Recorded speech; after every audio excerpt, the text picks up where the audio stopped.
It's above the t-axis, so the value is positive. Since the cosine value is positive on the cosine curve, we would select the plus sign for our cosine half-angle formula. Okay. The tangent curve is only one left. Pi over 4 radians is right here on the tangent curve. It too is above the t-axis. That means the value is positive. So we would pick the plus sign for the tangent half-angle formula. From the three curves we've just looked at, we can see that we would use the plus symbol for the sine, cosine, and tangent of any angle in quadrant 1. Here's a key for when you should use the plus or minus symbol. As we already proved, if theta over 2 ends in quadrant 1, then cosine and tangent are positive. If theta over 2 lies in quadrant 2, then the sine value is positive and the other two are negative. In quadrant 3, the tangent of theta over 2 is positive, while sine and cosine are negative. Finally, in quadrant 4, the cosine of theta over 2 is positive and the other two are negative. Like the half-angle formulas, you just need to memorize these. Now that we've explained the half-angle formulas, let's do an example. Let's say you're plotting through x, and you get a problem that gives you the cosine of theta is 0.4 and that theta is in quadrant 4. You must find the sine of theta over 2, the cosine of theta over 2, and the tangent of theta over 2. What's your first step? Your first step in any half-angle problem is to find out what quadrant theta over 2 your half-angle lies in. Remember, what quadrant your half-angle is in tells you whether to use the plus or minus symbol for the half-angle formula. We were given that angle theta is in quadrant 4. Quadrant 4 represents angles from 270 degrees to 360 degrees.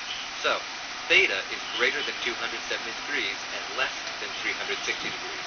But that's angle theta, and we need to figure out what quadrant theta over 2 is in. So, we divide.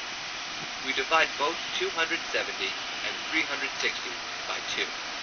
After dividing, we get theta over 2 is greater than 135 degrees and than 180 degrees. Since any angle between 135 degrees and 180 degrees is in quadrant 2, we know that theta over 2 is in quadrant 2. So we finished the first step. We found the quadrant that our half-angle is in.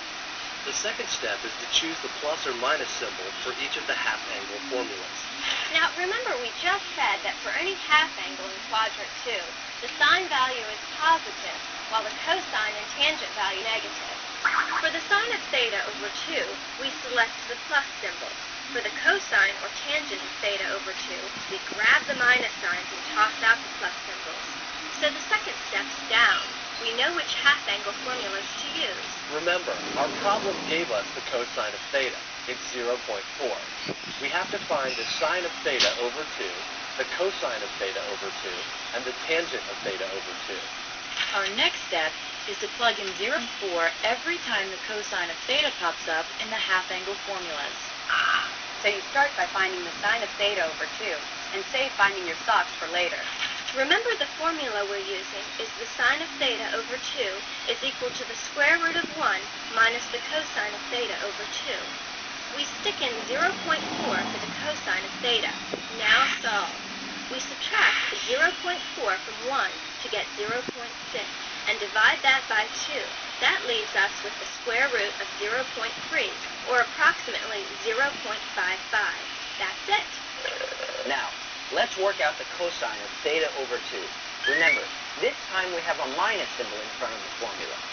The cosine of theta over 2 equals the negative square root of 1 plus the cosine of theta over 2. We change the cosine of theta to 0.4 and work the problem out. 1 plus 0.4 equals 1.4. 1.4 divided by 2 equals 0.7. Once we take the square root of this amount, our answer is approximately negative 0.84. These formulas are just for cat's PJs, ain't they? We're almost to the finish line. The tangent of theta over 2 is the last obstacle we have to get by. The formula is the negative square root of 1 minus the cosine of theta over 1 plus the cosine of theta. Now plug. So we have 1 minus 0.4 over 1 plus 0.4, or 0.6 over 1.4. Once we add, subtract, and divide these amounts, we get the negative square root of 0.4286.